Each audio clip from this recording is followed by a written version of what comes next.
We welcome you guys to the Atlanta Falcons season preview. I'm Taylor Vismor. I've got a lot of guests in here with me today as we get set for week one. I've got Dave Archer, Tori McElhaney, DJ Shockley. Thank you guys for joining me today in Ticketmaster Studios. And we've got a lot to talk about. We're going to talk about the offense and what Michael Penix will look like heading into year two. And what about this offensive line? What's going to happen going into week one? And then we're going to switch to the defense and talk about the young depth of players that the Falcons have there as we look towards the season. Guys, thank you so much for joining me. Like I already said, I know I just mentioned a ton of stuff, but let's start with Michael Penix going into year two. A lot of people don't know what to expect from Michael Penix transitioning from rookie year to now being in year two. Let me ask you guys this, from training camp, from OTAs, how have you guys seen Michael Penix mature from a rookie to now the starting quarterback?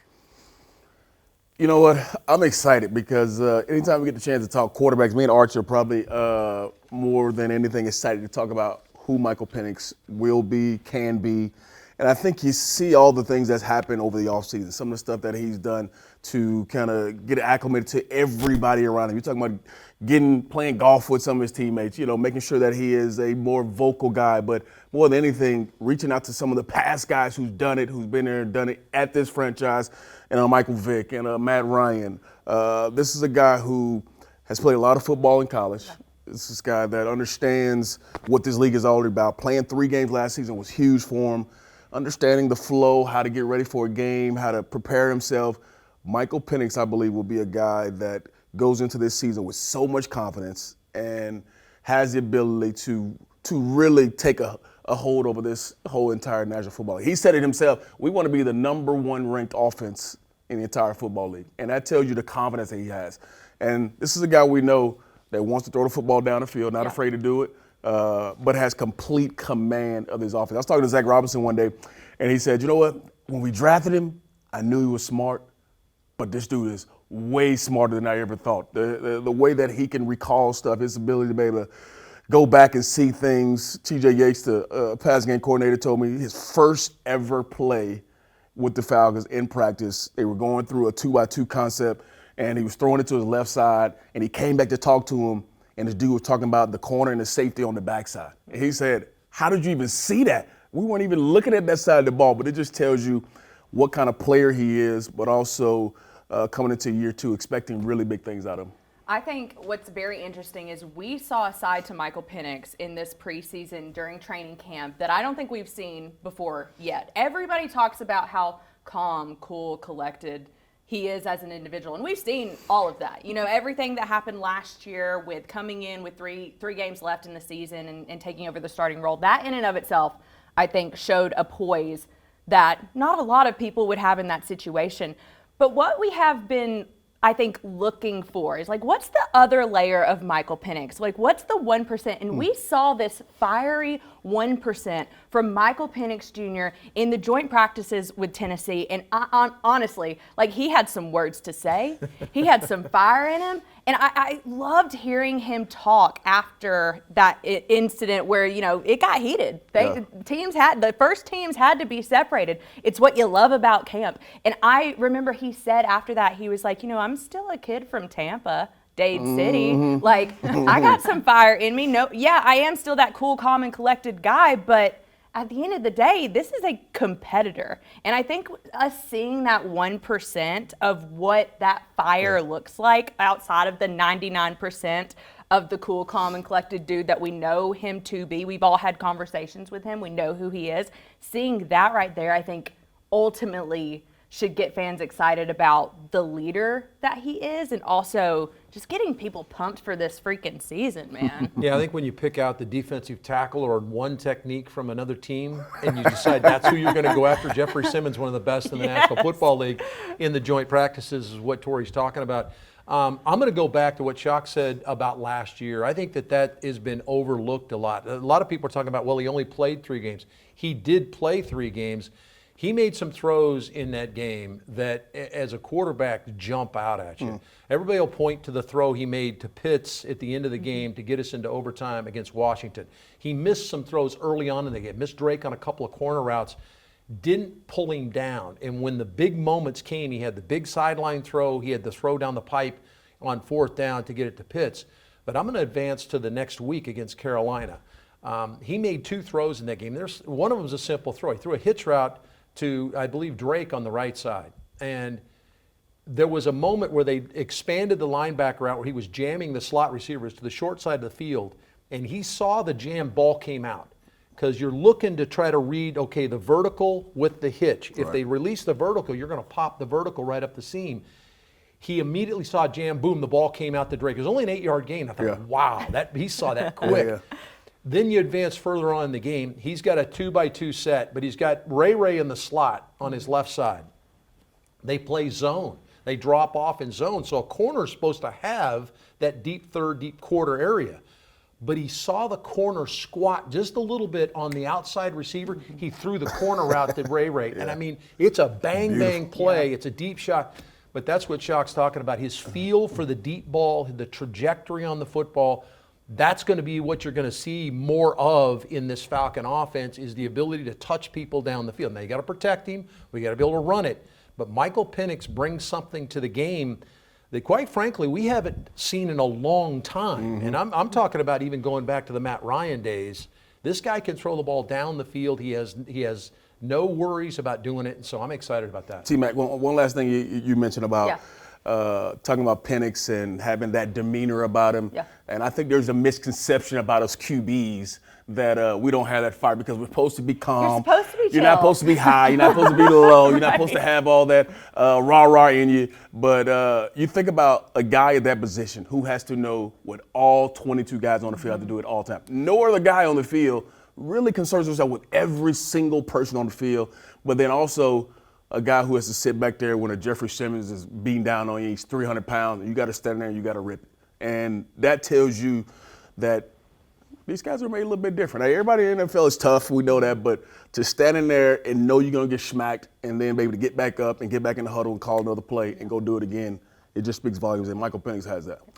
Something I love that you said earlier when you first started talking about Michael Penix was he said, I want this offense to be #1 in the NFL. And that doesn't just happen with a Michael Penix. That happens with the embarrassment of riches that he has around him. It's like every single position on this offense, there is a national name there for the Falcons. So let me ask you this, guys. When you look at Michael Penix and what he is going to be able to do in year 2, who do you think around him is going to be able to flourish maybe the most or the best in Michael Penix's second year? Well, let's be real, and you guys know this better than most.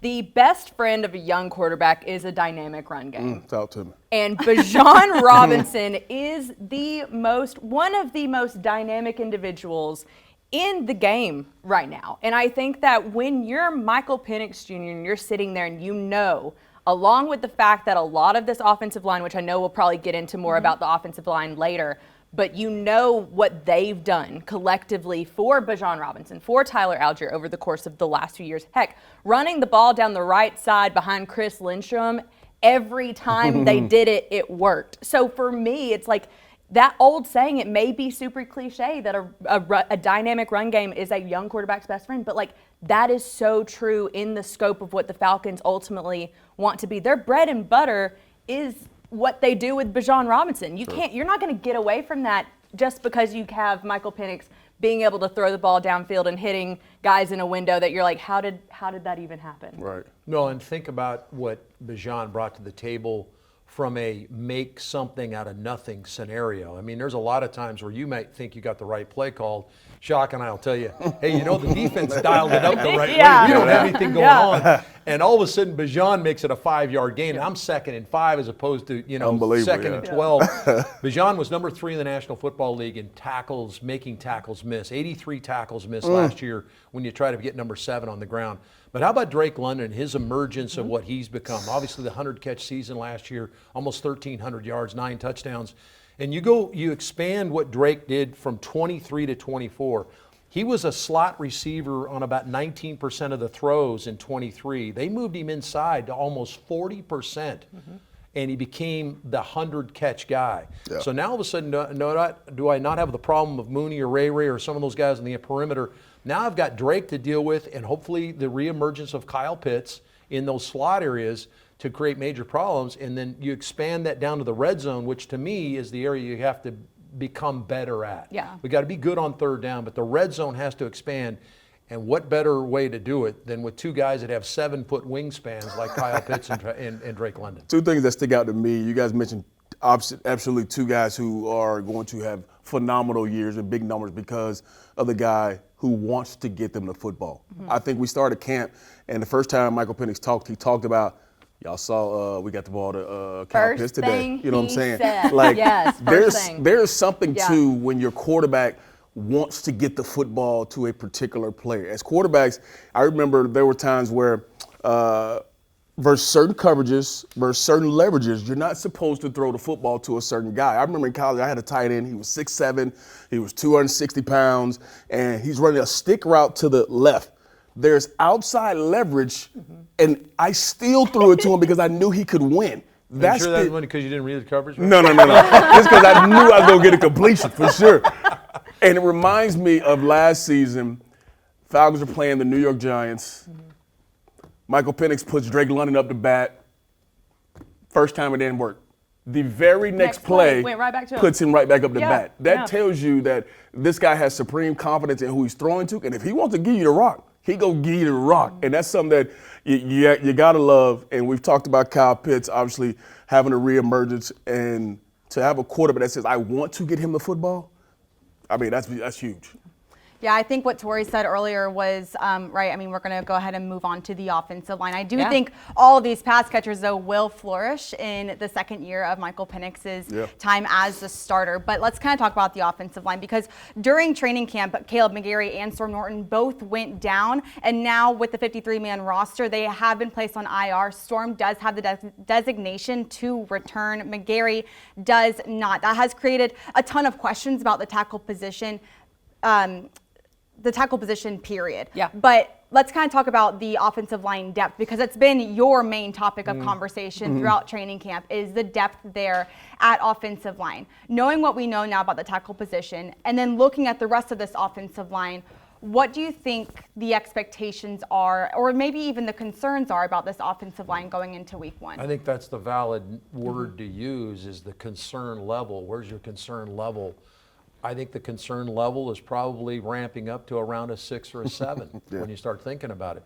You just removed one of the great road graders on your offensive line in Caleb McGarry. This is a team that ran the football to the right side to the tune of about 58% of the time. That's getting in behind Caleb McGarry and Chris Lindstrom. Are you going to be able to continue to do that? How much does Zach Robinson shift this? And Shock, you and I have had this discussion about Michael Vick. When Vick was here, we tended to be a little bit more left-handed to a certain extent. Do we start getting in behind Jake? Jake's a little bit different tackle. He's much more athletic. He's much more nimble on his feet. Maybe not quite the guy coming off and mash people. Still can run block, no question. So it'll be interesting to see how that goes. From a depth standpoint, I know a lot of people watch the preseason games and they said, well, that second team offensive line is not very good. Well, we didn't create a lot of running room, but remember that second group is not going to play together. Okay, you're looking to pick a few guys out. And one of the guys they picked out, Elijah Wilkinson, his ability to play multiple positions, played some guard, go back in his history, he's played tackle before as well. People are thinking this is his first experience at tackle. That's not the case at all. He's got an opportunity to play some right tackle. He'll get the first opportunity. At the time of this taping, we've gone out and we've secured some other people that are going to come in and compete maybe for that swing tackle position. But right now, it's Elijah Wilkinson who's you're going to lean on. You're going to get exponentially better with a 3-time Pro Bowl, 2-time All-Pro left guard next to you as well. Chris Lindstrom makes up for a lot of things. Absolutely. When you put someone beside him, he's going to make up for it. And remember, it's a little easier to, and you don't want to have to cover anybody up. It's a lot easier to be able to help a perimeter blocker as opposed to an interior blocker. Yep. Got tight ends, backs, and things like that can help out. So my concern level is ramped down a little bit. Arch, why is that a big deal? Because people say, oh, it's easier to protect a perimeter guy as opposed to the middle because of what?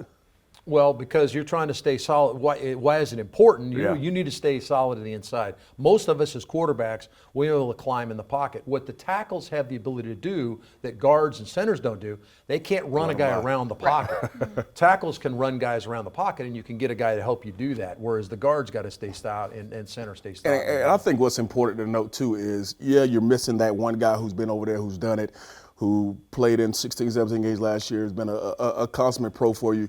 But then you look around the rest of that offensive line. You got continuity all the way down that offensive line. So you're going to have 4 of the guys who's played meaningful football for this organization and done it at a high level that can bring whoever that guy is, whether it's Elijah Wilkinson or whoever it may be. You have 4 of the guys who's been there, who's done it, and the communication can be there. And then you're going to have time from now until the season starts to make sure that guy's up to speed. And then you got a coach who's played the position, who's been there, who's done it, and he knows how to get this guy prepared and ready to go. So you couple all that together, and then you got an OC who knows what it takes to make sure that, hey, maybe we have to protect this guy on certain things. Maybe there's certain things we can do offensively that can help us where that guy's not much of a guy that you got to worry about all the time. So there's a lot of things that you can do within the offense where that guy, you don't have to concern yourself 100% of the time on.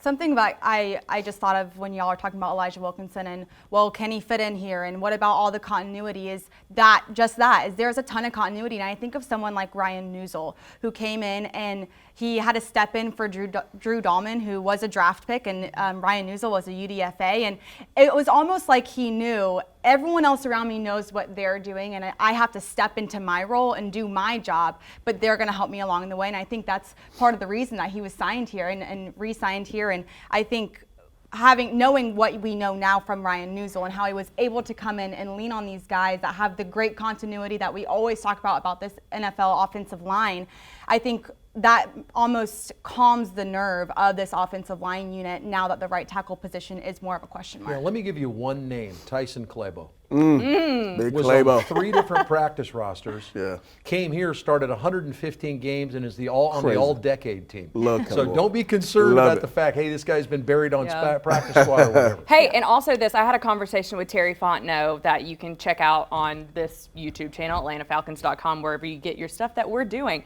And in that conversation with Terry, I asked, I was like, what's the long-term and short-term future for the right tackle position? And he said that you leave the door open for both. You leave the door open for someone to establish themselves that it's already here in the building, but they're scouring the other 31 teams who has fallen off of other rosters. They already went out and signed and brought in some guys on the practice squad, made a trade with the Seattle Seahawks. All of these things are actively happening. I'm not fully 100% like it's going to stay the same, because it's not. I don't think that this position, as we're talking about it, yes, we're talking about slotting in Elijah Wilkinson right now, but who's to say something doesn't happen where the Falcons find an option that's not already on this roster or that just came in? I'm very curious to see kind of, Terry leaving the door open for all of that. It's crazy. A few days ago, Terry's son and my son were playing against each other. He told me about this.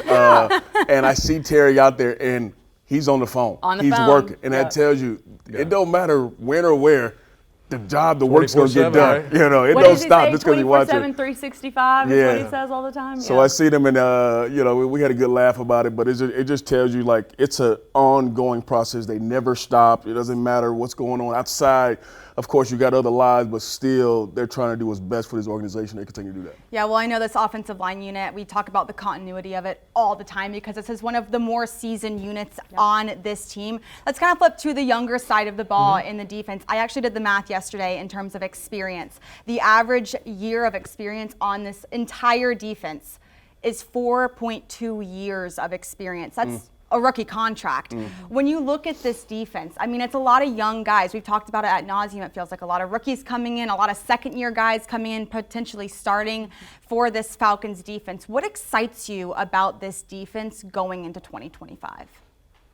For me, it has to be the different way that this defensive front feels. This defensive front feels different. They're playing with a different type of intensity that I think, not that it wasn't there last year, but it feels different. The level of, just the rotation that I think we saw all throughout camp, and the fact of they were bringing in guys every 2-3 plays. Talking to Nate Ollie, who's the defensive line coach for this team, he said, you get 4 plays. Love that. 4 plays. Yeah. Go all out for those 4 plays because you're coming out, play 5, you're coming out, if not before then. So I think that the fact that they're able to kind of have these like fresh bodies, and not just fresh bodies, but a James Pierce Jr. who, let's be real, was so fun to watch in camp. Brandon Dorlus, Rukaroro, to your point of like it's the new guard a little bit. Grady Jarrett's no longer here, unfortunately, and I know we all loved Grady, and he, you wish him well up in Chicago. But you have to kind of play under the assumption that the guy who is your centerfold piece, your main crux of the soul of this defense, is no longer here. So who steps up? Who takes on that mantle? And I don't think it's one person, but I do think that over the course of everything that they've done in the last 2 years, especially with the new pieces coming in, and also the firepower that I feel like you saw Rook, Brandon, Zach Harrison play with in the early parts of this, training camp this preseason, to me, it gets me excited about what we could see very early on in terms of how this thing could look and feel different. Shock, the style with which they're going to play with, the up the field, get Aggressive. in your face. Attack style. So you got guys that are going to hunt the quarterback, the 2 young guys out of the SEC that are coming in, the venerable ones that are still here, and then the ball hawks in the back end. Jesse Bates guiding a young crew in the secondary with A.J. Terrell, obviously a veteran player as well. Tell me about the attack style. You know what I love most is the aggressive nature of Jeff Albrecht coming in saying, we're going to dictate the tempo. We're not going to sit back and allow people to say, you know what, we're going to react to them. And I love the fact you got guys who want to play on the other side of the line of scrimmage. And see, when you was talking about the age of the majority of this defense, the first thing that popped in my mind was we have veterans at all 3 levels who can show all these young guys. You look at from the D-line, Leonard Floyd's been around for how many years, been consistent with it.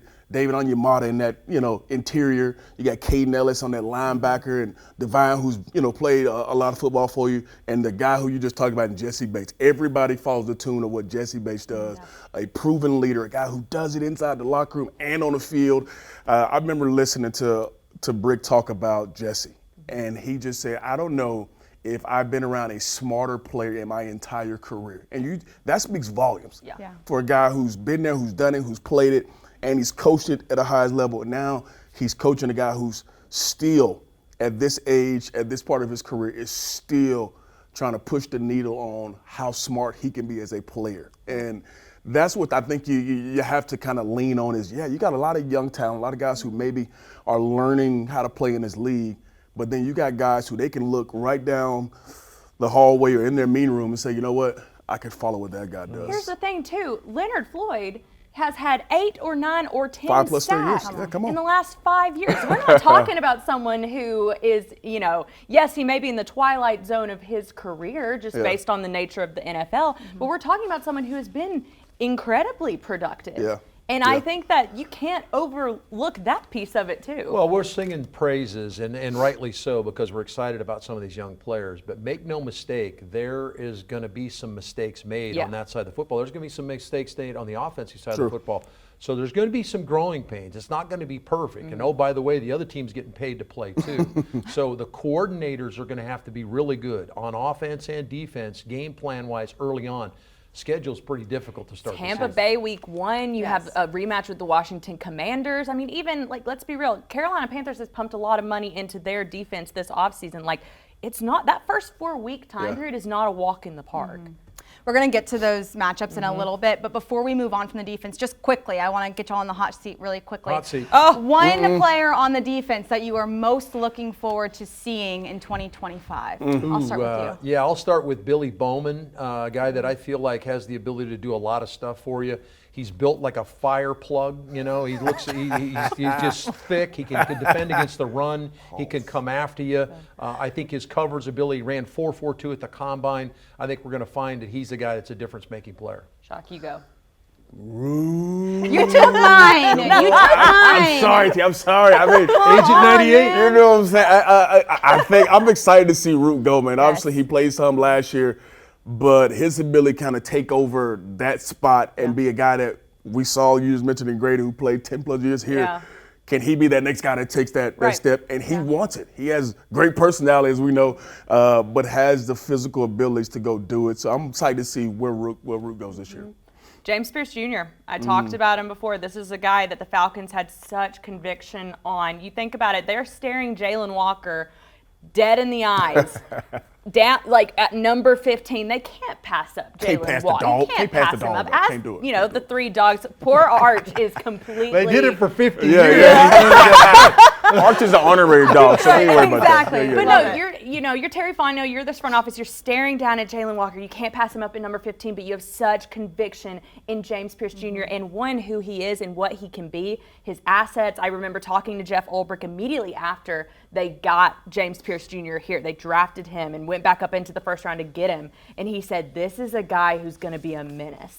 We saw him be a menace in his rookie training camp. That's something that's very difficult to do. You talk What do you about, mean by menace? What did he getting under some guy's skin, and really getting after some, like you talk about offensive tackles, really getting after Well, it's some that offensive edgy tackles. stuff that Ulbrich wants. Exactly. There's a and I Yes. think he's learning where that edge is. Yeah, right? and I'm very excited to see, to the point of like what you were talking about before, like it's really difficult for rookie edge rushers specifically to come in and make an impact. You're talking about the upper echelon of guys who, the Aiden Hutchinsons of the world, not everyone can be an Aiden Hutchinson, but what I think that James Pierce Jr. can do and the mechanics and what we've seen from him and just how he goes 0 to 100. He doesn't know what 50% is. Yeah. And I think that is what excites me about maybe not even just this year, because you have a lot of guys that you can play around with and you hope that this is you're upping the sack totals as a collective unit, not just as a solo person in James Pierce Jr.,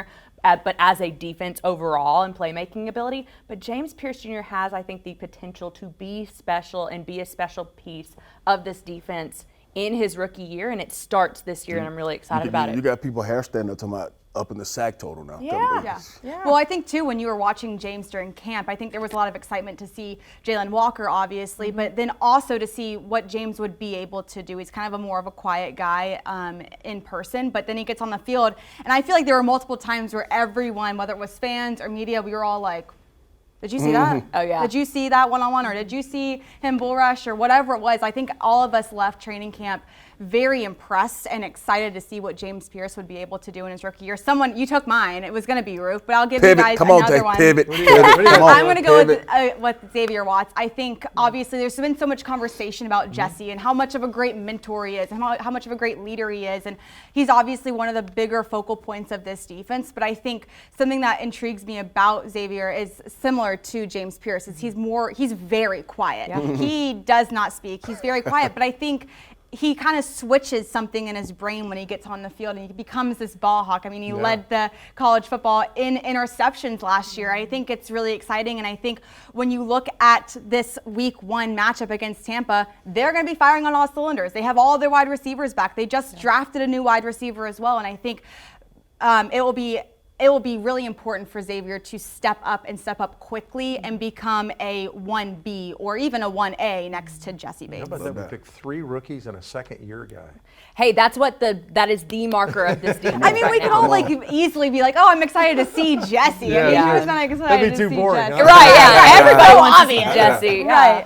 Well, let's go ahead and talk about week 1. I already mentioned it. Tampa Bay Buccaneers. It's going to be here in Mercedes-Benz Stadium. We're so excited for it because it's a divisional matchup, and it really might be the matchup that kind of starts off the NFC South race and really determines who could potentially win the NFC South. Let's talk about week 1 very quickly before we get to really the rest of the season. What excites you about this matchup going into week 1 against the NFC South champions in Tampa Bay Buccaneers? Well, it's the team that odds on are supposed to win the division. Atlanta beat them twice last year. Make sure you log that away, because that's not lost on Todd Bowles and the guys down in Tampa that they lost both times to the Falcons a year ago, and in dramatic fashion in this building a year ago, and Cordero Hodges catch and run for a touchdown.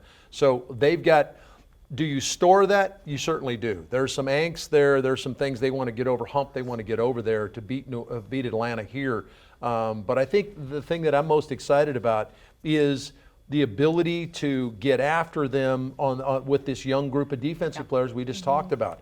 How can we change the dynamic for Baker Mayfield? Had a monster year last year. He's found his home after having a really good one season in Cleveland. He's found his home in Tampa. He's got an outstanding core of receivers, including the young guy from Ohio State that joins that group. They've got an emerging run game. Bucky Irving was outstanding last year. Rashad White running the football. So this is a really good offense, a really good opening test for the Falcons' new defense. Yeah. I'm excited because obviously you are playing against a guy who you just mentioned in Todd Bowles. As we know, from a quarterback standpoint, an offensive standpoint, it's going to be very interesting and difficult because of all the things that he can do at the line of scrimmage, all the different looks he gives you, and you get to come right out the bat, right out of the gate and show, okay, this offense is taking a next step, and this is not a defense that's going to kind of overpower you when it comes to offensively of we can't get things done. So I'm excited to see. I mean, you got Big Vita Vea in the middle. We know how he's been a game record for many years now, and you got to love you got those interior guys who you feel really good about. Yeah.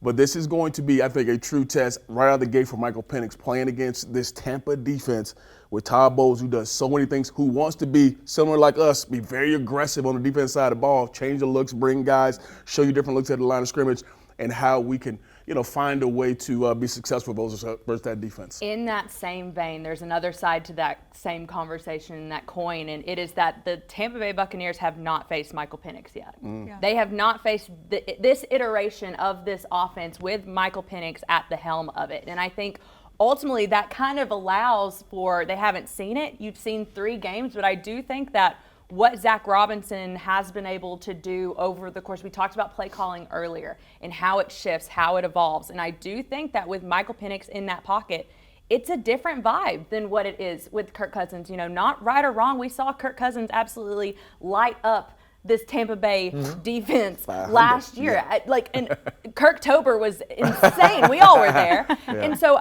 but now you get this new look with Michael Penix Jr. and what he provides for this offense, along with the Bijan Robinsons, the Drake London, everything that we talked about off the top of this show.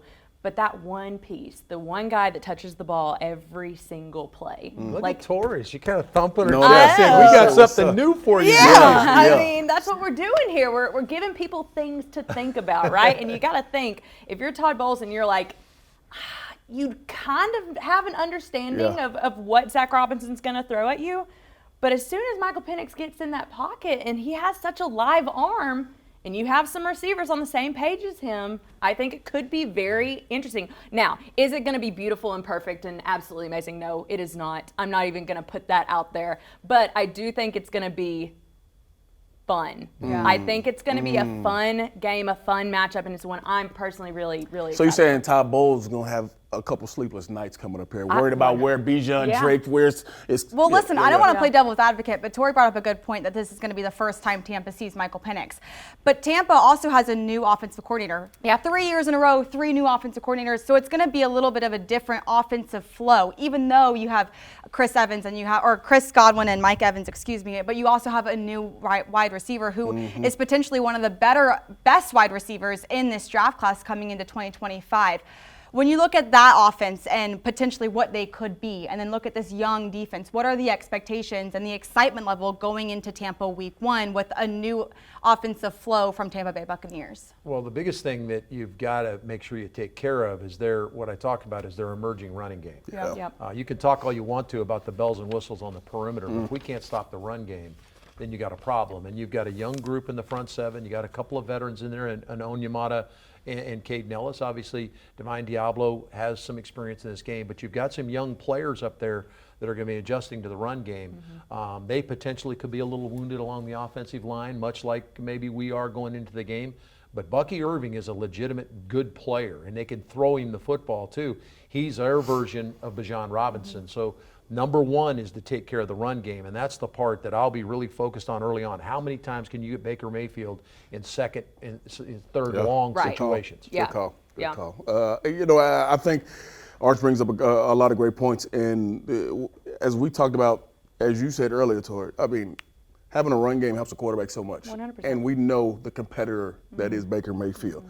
And if you give him a lot of opportunities, you give him a lot of space to make plays, he's going to be a guy that can hurt you. So getting him in those second and third longs gives you a chance to say, well, you know what, here comes our attack style defense to go get him. So it's going to be the cat and mouse game of back and forth, obviously trying to keep them out of those situations. But if you can't stop the run, like Arch mentioned, that could make it a long day. I fully agree. Yeah, and then when the ball is on the ground. Jesse Yeah. Bates has been, and she used the menace term again, he has been a pain, a thorn in the side of Tampa Bay, and not just Tampa Bay, but the New Orleans Saints since he's been here in the NFC South. And I think that turnovers, we talk about, like, if there's two things that they need to do defensively in this game, it's win the turnover margin and it's stop the run. Yes. Because that ultimately allows you and sets up for you getting after Baker Mayfield. Yeah, well, it's one thing that we all know here is that it goes beyond week one. There are 18 weeks in the NFL season, 17 games, and then beyond that into the postseason as well. But the first 4 weeks, and really the first 6 games of this Falcons schedule is really tough. Obviously, hosting Tampa at home. Then they are in back-to-back away games, taking on the Minnesota Vikings and the Carolina Panthers, and then they come back home before the bye week at week 5. Week 4, they're taking on the Washington Commanders. They come back, they hit the Bills and Monday Night Football, and then they go over to San Francisco 49ers for Sunday Night Football. Yeah, I mean, it it's is a a lot. tough Yeah. slate. What games are you circling of? This is a really important game that tells me everything I need to know about the Atlanta Falcons. Arch, do you remember we did a show right when the schedule came out, and we had this conversation, it's like, which is the one that you're circling? And I said that week 4 matchup against the Washington Commanders, the rematch between Jaden Daniels, guns, Michael Penix Jr., Yeah. that game at, up in Washington last year was one of my favorite games Yes. to cover, because it was primetime football. It was 2 young quarterbacks. It was electric, high-flying football that, let's be real, if the Falcons had the chance to touch the ball in overtime, potentially, like, this is a different conversation that we're having. I think that if the Falcons enter into that game healthy, knowing they have the bye week right after that, they're going to be throwing everything in the kitchen sink at Jaden Daniels and everything at Dan Quinn. And I think that game, that matchup means a lot for one, a redemption arc, but also 2, Michael Penix potentially establishing himself as one of the best young quarterbacks in the league.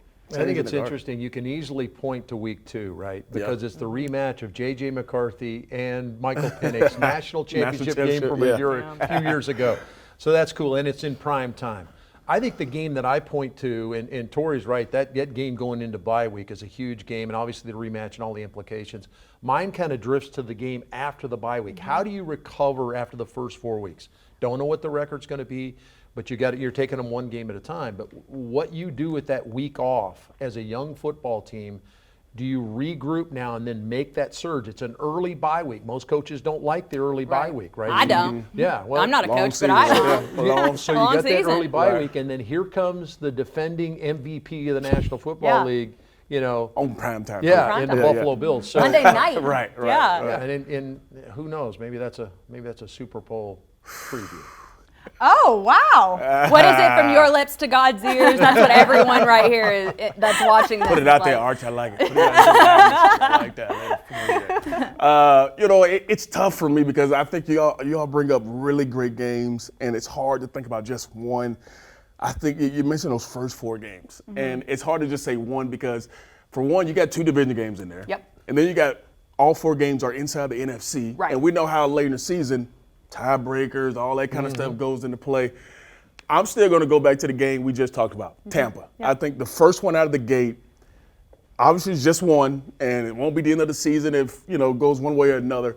But I think it is a tone setter for the season. And obviously, if it goes the way you don't want to, then you got to regroup, but you got to move on to the next one. Like you mentioned, we got a tough one after that. But that first one always sets tone. It gets fans excited. It gets, it tells you about your team. I remember playing in that first game, and you come out of it and you say, okay, I saw this guy did in practice, but wait till you get in the game. You saw what he did first. And I think that first game means a lot. And I'm not putting the entire stock into it because, as we said, it's a long season. Yes. But starting off the right way always feels good. Yeah, I fully agree. I think I mean, those 6 games for 7 weeks are a lot for the Atlanta Falcons. I mean, the whole season's a lot, but that week 5 bye really does put a thorn in the side, in my opinion, of these 6 games. And I agree. I think the Bills is a really big game, but I actually think the San Francisco 49ers is an even bigger need-to-win game. I'm going to see what the Atlanta Falcons are made of at that point, because you come off the bye and then we have the excitement of Monday Night Football, and that's a really hard team to beat and to win against. And then we got to go on the road and we have to go to the other side of the country and play a very good team that has its own style of offense, the Shanahan offense, and it's a very good and hard team to beat in Levi Stadium. They're also hosting the Super Bowl, so we'll see how they fare at Levi Stadium. In a short week, to a certain extent. Yes, short exactly. Week, no question. And one thing that's popped in my brain, just thinking about it, when Arch talked about the Buffalo game, it makes perfect sense why you mentioned the Buffalo game. Go back to last season when you played the Chiefs. Mm-hmm.